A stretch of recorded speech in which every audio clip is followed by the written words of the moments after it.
एक चाहत लगते हैं और हमारी चाहत है quality education at affordable cost. जी। अपने भारत में ऐसे मॉडल की बहुत ज़रूरत है। हमने बच्चों को एक रीजनेबल कॉस्ट में अच्छा एजुकेशन दिया। मैं ये मानूंगा, जो आपका प्रश्न है कि कैसे हुआ, तो मैं तो यही बोलूँगा कि हमारी चाहत की वजह से।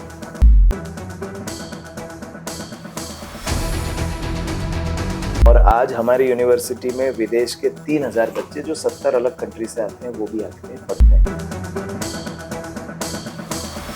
जैसे हमारे गुजरात के बच्चे हैं, हमारी यूनिवर्सिटी में हम सालाना करीबन 40 करोड़ का स्कॉलरशिप देते हैं। हमारा विजन है कि आने वाले 10 साल के अंदर वर्ल्ड के 193 कंट्री के बच्चे आके इंडिया में आके पढ़े।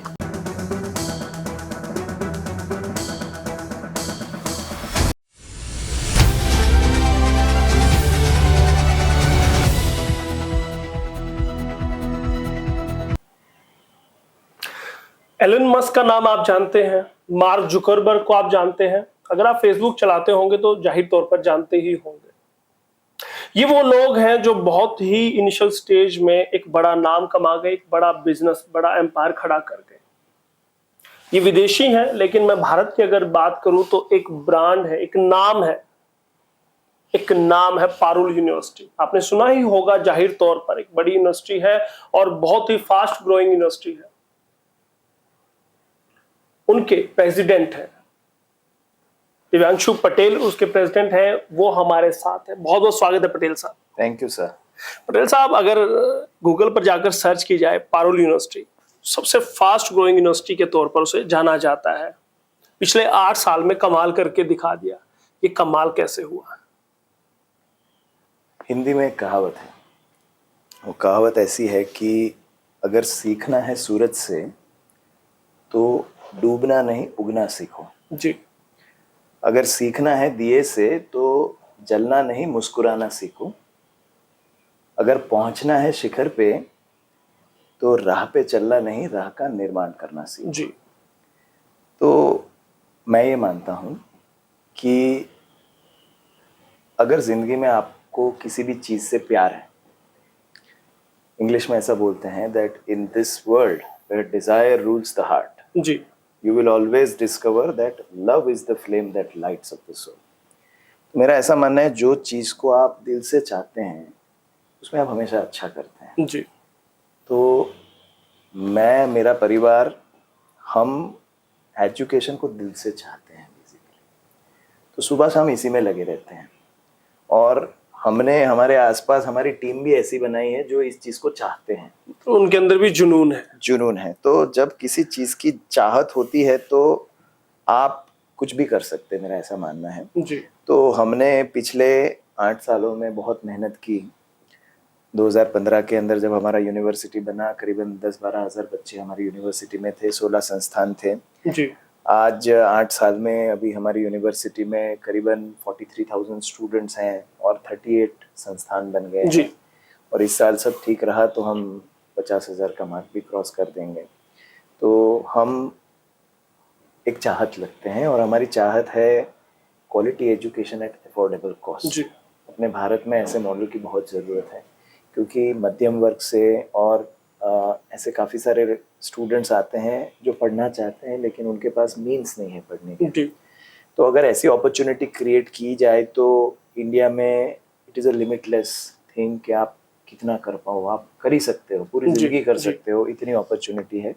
और ये करने से बहुत ही सेटिस्फेक्शन मिलता है, संतोष मिलता है कि हमने बच्चों को एक रीजनेबल कॉस्ट में अच्छा एजुकेशन दिया। तो मैं ये मानूंगा, जो आपका प्रश्न है कि कैसे हुआ, तो मैं तो यही बोलूँगा कि हमारी चाहत की वजह से हुआ। आपने मेहनत की शिद्दत के साथ। यस।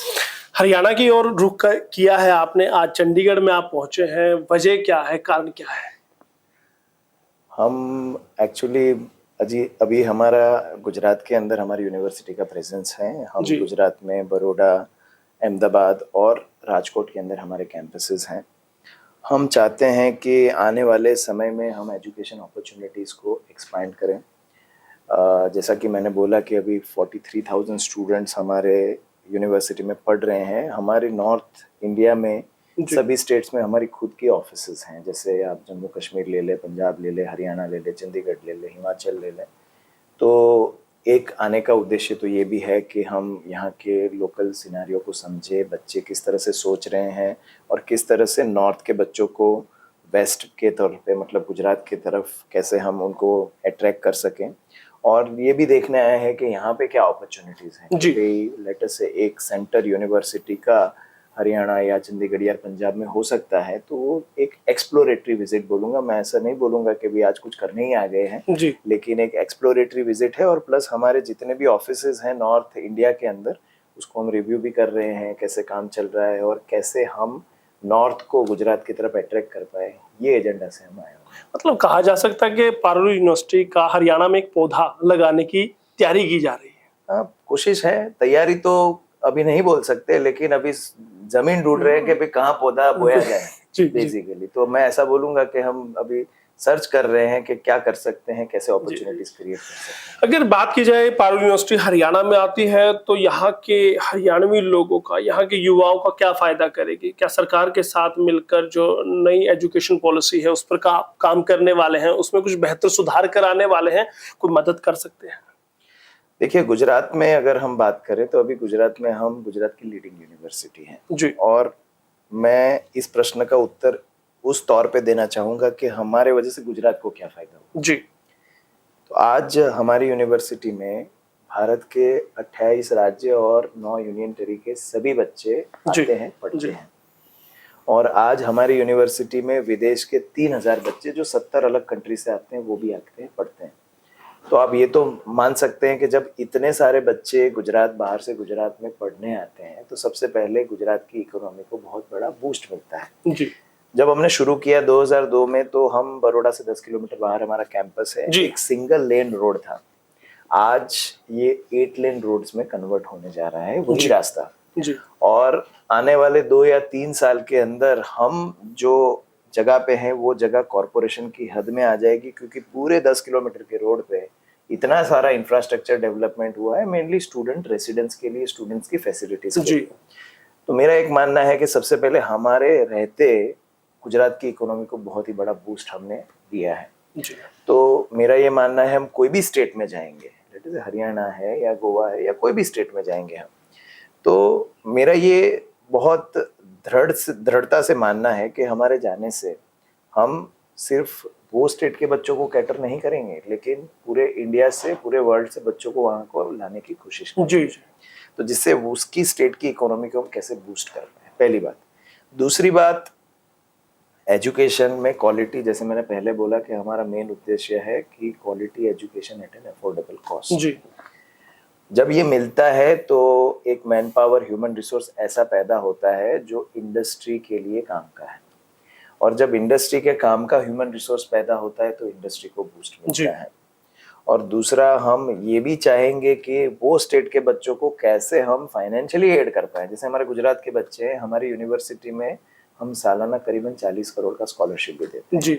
ये स्कॉलरशिप बेस्ड होता है मेरिट पे, ये स्कॉलरशिप बेस्ड होता है फाइनेंशियल कंडीशन पे, ये बेस्ड होता है गार्जियन के स्टेटस पे। तो काफ़ी सारे बच्चों को हम ये बेनिफिट भी दे पाएंगे जहाँ जो भी स्टेट में हम आते हैं। जी। तो मेरा ये मानना है, एक तो इकोनॉमी को बूस्ट मिलेगा, एक ऐसा मैन पावर पैदा होगा जो इंडस्ट्री के लिए रेलेवेंट होगा, जिसकी वजह से ओवरऑल स्टेट की इकोनॉमी, यानी कहा जा सकता है कि अगर पारुल यूनिवर्सिटी हरियाणा में आती है तो इकोनॉमिकल फायदा होगा, यहाँ पर रोजगार के मौके मिलेंगे, एक स्किल्ड एक मैन पावर होगी और उसके अलावा इंफ्रास्ट्रक्चर भी बेहतर होगा, ये कहा जा सकता है। जाहिर तौर पर सभी फायदे हरियाणा को मिलेंगे, लेकिन एक सवाल है, शायद दर्शकों के जहन में भी होगा, उनके भी मन में होगा, पारुल यूनिवर्सिटी एक फीमेल सा नाम है, किसके नाम पर ये रखा गया था, क्यों रखा गया था, ये जानना चाहूंगा। तो पारुल नाम एक्चुअली मेरी सबसे बड़ी बहन का है जी। पारुल खुद भी एक डॉक्टर हैं और मेरे फादर हैं, उन्होंने एक्चुअली अपने करियर की शुरुआत हॉस्पिटल से की, वो भी डॉक्टर थे। जी। तो मेरे जो फादर हैं वो ज्योतिष शास्त्र में बहुत मानते हैं, तो उनके एक गुरु थे जो बहुत ही बड़े ज्योतिष थे। जी। उन्होंने उनको वही समय पे ऐसा बताया था कि अगर तुमने पारुल के नाम से कोई भी बिजनेस शुरू किया, वो रन करेगा, वो 100% सक्सेसफुल होगा। जी। तो मेरे फादर ने सबसे पहले जो उनके हॉस्पिटल शुरू किए, उनका नाम भी पारुल क्लिनिक रखा था। और जितने भी हमने कॉलेज किए उसका नाम भी हमने पारुल जी से ही रखा था, और बाद में हमने जब यूनिवर्सिटी बनाया पारुल तो के भी नाम पारुल से। के नाम से बनाया। तो मैं ऐसा कहूँगा, मेरे फादर मानते थे, वो ज्योतिषी जी उनके गुरु थे, उनकी सलाह पे बहुत ही विश्वास रखते थे, और मेरी बहन के नाम को एक लकी चार्म के तौर जी पे जी, और मानते वो थे। हुआ भी है। वो हुआ भी है जी, सक्सेसफुल। जो भी चीजों में हमने उसके नाम को जोड़ा है, वो सभी वेंचर सक्सेसफुल हुए हैं। भले ही वो वेंचर सक्सेसफुल हुए हो, नाम कामयाब रहा हो, लेकिन कहा जाता है कि इस पारुल यूनिवर्सिटी को रॉकेट अगर किसी ने बनाया तो दिव्यांशु पटेल ने बनाया है।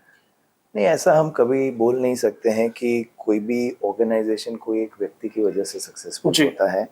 एक व्यक्ति कभी 43,000 बच्चों को कैटअप नहीं कर सकता है। उसके लिए, जैसे मैंने बोला कि जी। जैसी मेरी चाहत है एजुकेशन के लिए, मेरे पास ऐसी टीम है जिसको एजुकेशन की चाहत है। तो मैं कहूँगा मेरे अकेले से ये नहीं हो पाता। मेरे मेरे परिवार के भी लोग जुड़े हुए हैं, मेरी वाइफ है, मेरी बहनें हैं, और काफ़ी सारे सीनियर एकेडमिशियंस हैं। जैसे मैं MBBS MD Baroda medical college MS university से मैंने पास आउट किया है। जी अभी हमारी जो मेडिकल कॉलेज है उनके जो डीन है वो मेरे खुद के टीचर रह चुके हैं, जो जी। प्रोफेसर रह चुके हैं। तो बहुत सारे सीनियर लोग हमारे साथ जुड़े हुए हैं, जिनकी वजह से भी हम ये सब चीज़ें कर रहे हैं। विजन था पहले दिव्यांशु का कि मैंने इस दिशा में जाना है और इस लेवल पर पहुंचना है, एक टारगेट, एक लक्ष्य पहले ही तय कर लिया था। यस, ये विजन तो था ही मेरा कि जी हमें ये करना है। लेकिन मैं क्या है, बहुत नेशनलिस्ट काइंड ऑफ मेरा थॉट प्रोसेस है जी कि नेशन बिल्डिंग में मेरे को अभी भी याद है, मोदी साहब ने लोकसभा में कविता कह के सुनाई थी। वो कविता कुछ ऐसी थी कि अपने मन में एक लक्ष्य लिए, मंजिल अपनी प्रत्यक्ष लिए, हम तोड़ रहे हैं जंजीरें, हम बदल रहे हैं तस्वीरें। जी ये नवयुग है, नव भारत है, खुद लिखेंगे अपनी तकदीरें। हम निकल पड़े हैं प्रण करके, अपना तन मन सब अर्पण करके। जिद है एक सूर्य नया उगाना है, अंबर से ऊपर जाना है, जी। एक भारत नया बनाना है, एक भारत नया बनाना है। तो मैं ये थॉट प्रोसेस में बहुत ही बिलीव करता हूँ कि भारत एक ऐसा देश है जिसके अंदर अपॉर्चुनिटीज की कोई कमी नहीं है। अगर आप में सही टैलेंट है और अगर आप में सही विचारधारा है, तो आप जो चीज़ भारत में कर सकते हैं ना, वो और कहीं पे नहीं कर सकते हैं। तो मैं ये बहुत फर्मली मानता हूँ कि पहले हमें, जो शहर से आ रहे हैं, वो शहर के प्रति अपनी रिस्पॉन्सिबिलिटी है, अपने स्टेट के प्रति और अपने देश के प्रति अपनी रिस्पॉन्सिबिलिटी है। जी तो वही रिस्पॉन्सिबिलिटी के तहत मैं ये चाहता हूँ कि भारत की एक यूनिवर्सिटी ऐसी बने जो एक मॉडल यूनाइटेड नेशन हो। तो हम इस पे भी काम कर रहे हैं। जैसे अभी हमारे पास 70 देश के बच्चे हैं। जी हमारा विजन है कि आने वाले 10 साल के अंदर वर्ल्ड के 193 कंट्री के बच्चे आके इंडिया में आके पढ़े। जी। और अभी मेरे पास 10 कंट्री के शिक्षक हैं जो पढ़ा रहे हैं। मैं ये भी चाहता हूँ कि आने वाले 10 साल में वर्ल्ड के 193 कंट्री के टीचर आके इंडिया में पढ़ाएं। जी तो जो हम मॉडल यूनाइटेड नेशन की बात करते हैं, वसुधैव कुटुंबकम के आइडिया की बात करते हैं, मैं उसको रियल सेंस में जो हमारे तक्षशिला में होता था उसको इम्प्लीमेंट करना चाहता हूँ। तो ये विजन के साथ, यानी एक बड़ा विजन है। यस, इतना वक्त मिल जाता है कि सोशल मीडिया पर जाकर मोदी साहब के वीडियोस देख पाए, कविताएं याद कर पाए, इतना वक्त मिल जाता है। वक्त निकालना पड़ता है। जी और जैसे आपने बताया कि मैं एक यूनिवर्सिटी का अध्यक्ष हूँ, प्रेसिडेंट हूँ, तो जी क्या है, मैं तो आपको इंटरव्यू दे रहा हूँ, लेकिन मुझे बहुत सारे भाषण भी देने पड़ते हैं। मैं काफ़ी बार प्रोग्राम्स में जाता हूँ, काफ़ी बार मैं स्टूडेंट से इंटरेक्ट करता हूँ। तो हर बार एक चीज़ तो आप बात नहीं कर सकते हैं। जी। आपको बच्चों को अलग अलग विषय पे बात करनी होती है, जिससे बच्चे भी आपकी बात को सीरियसली लें। तो हर बार आपको अलग अलग विषयों को टच करना पड़ता है, और आप तभी अच्छा बोल सकते हैं या अच्छा बच्चों का अटेंशन अपने तरफ ला सकते हैं जब आप वेल रेड हो, जी। आपने काफ़ी सारी चीज़ें देखी, सुनी और पढ़ी हो। तो उसकी वजह से ये करते रहते हैं। पूरे भारत से अगर बात की जाए, बच्चे विदेश में जा रहे हैं पढ़ने के लिए, सेटल होने के लिए, क्या कोई विजन है दिव्यांशु पटेल के पास कि उनका जाना रोका जा सके? सरकार को कोई सलाह ऐसा दे पाएंगे? मेरा ये मानना है, देखिए, कि कोई भी आदमी जब ऐसा निर्णय लेता है कि मुझे भारत छोड़ के किसी भी बाहर के देश के अंदर रहना है, तो उसके कारण क्या होते हैं। कारण एक होता है, सबसे पहले एक क्वालिटी ऑफ लाइफ बेहतर मिले, बेटर सेफ्टी मिले, जी और एक अच्छा करियर और कमाई मिले बेसिकली। जी तो देखिए, हम तो कोशिश कर रहे हैं कि जैसे मैंने आपको बताया कि भी कैसे भारत नया बनाया जाए, कैसे अच्छी अपॉर्चुनिटीज़ क्रिएट करी जाए, लेकिन एक यूनिवर्सिटी से ये सब नहीं हो सकता है। इसके लिए पॉलिसी लेवल पे ये डिसीजंस आने चाहिए कि जिससे हमारा जो भी ब्रेन ड्रेन हो रहा है, बच्चे बाहर जा रहे हैं, उसके मुख्य यही कारण है कि उनको यहाँ पे सेफ्टी नहीं लगता है, उनको यहाँ पे क्वालिटी ऑफ लाइफ बेहतर नहीं लगता है, और उनको ऐसा लगता है कि मुझे जो करियर अपॉर्चुनिटीज़ वहाँ मिलेगी वो शायद यहाँ पे मुझे नहीं मिलेगी। तो अगर हम ये 3 मुख्य मुद्दे हैं उनको रिड्रेस नहीं करेंगे, तब तक ये ब्रेन ड्रेन को हम स्टॉप नहीं कर सकते, और मेरे हिसाब से ये पॉलिसी लेवल पे ही हमें कुछ करना चाहिए। दिव्यांशु पटेल ने 2030 तक टारगेट रख लिया कि पूरे भारत में विस्तार कर देना है, विदेशों तक भी पहुंच जाना है। विस्तार तो करना है, लेकिन 2030 तक हो पाएगा कि नहीं वो मुझे पता नहीं है। लेकिन जैसा मैंने आपसे पहले भी बताया कि हमारा फिलोसॉफी बहुत ही सिंपल है कि एजुकेशन एक नॉट फॉर प्रॉफिट ऑर्गेनाइजेशन होता है जी। और मतलब भगवान की कृपा से हमारी यूनिवर्सिटी काफ़ी अच्छा कर रही है। तो जो भी हम कॉर्पस क्रिएट कर रहे हैं, जो भी हम फंड्स क्रिएट कर रहे हैं, हमारा बहुत ही फर्मली मानना है कि ये फंड वापस हम ऐसी चीज़ों में इन्वेस्ट करें जिससे बच्चों के लिए नई अपॉर्चुनिटीज़ क्रिएट हों, भारत के बच्चों के लिए, और भारत के जो टीचर्स हैं, शिक्षक हैं, उनके लिए नया अपॉर्चुनिटी क्रिएट किया जाए। तो ये थॉट प्रोसेस को इम्प्लीमेंट करते करते अगर नए सेंटर्स बनते हैं, नए कैंपस बनते हैं, तो नेचुरली वो विजन हमारा उसी डायरेक्शन में जाएगा। तो करेंगे आप? 100% करेंगे। चलिए, अब चाहूंगा कि आखिरी में जो स्टूडेंट्स हैं, जो चाहते हैं कि उज्जवल भविष्य की उम्मीद में आगे बढ़ रहे हैं, पढ़ रहे हैं, उनके लिए क्या मैसेज आप देना चाहेंगे? उनके लिए एक मैसेज मैं ऐसा देना चाहूँगा कि हिंदी में एक कहावत है कि